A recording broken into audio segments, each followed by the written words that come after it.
ঈসা আলাইহিসসালাম এবং ইমাম মাহদী আলাইহিসসালাম যার ভবিষ্যৎবাণী হযরত মুহাম্মদ মুস্তাফা সাল্লাল্লাহু আলাইহি ওয়াসাল্লাম করে গেছেন, তিনি এক অভিন্ন ব্যক্তি।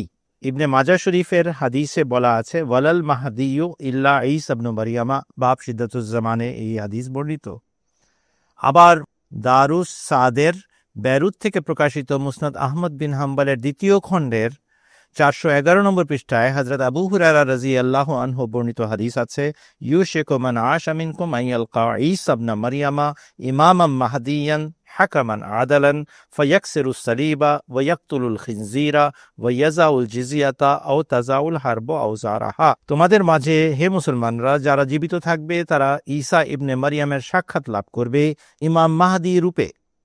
তিনি ন্যায় বিচারক মীমাংসাকারী হবেন, তিনি ক্রুশ ধ্বংস করবেন এবং শূকর বধ করবেন, এবং তিনি ধর্মযুদ্ধের যে যুদ্ধ কর সেটা রহিত করবেন, কিংবা বলেছেন যুদ্ধ তার অস্ত্র সমর্পণ করে দিবে। হুজুর সাল্লাল্লাহু আলাইহি ওয়াসাল্লাম স্পষ্ট করে গেছেন, ঈসা ইবনে মারইয়াম যার ভবিষ্যৎবাণী আমি করছি শেষ যুগে আগমন করবেন, তারই আরেক পরিচয় তিনি প্রতিশ্রুত ইমাম আল মাহদী।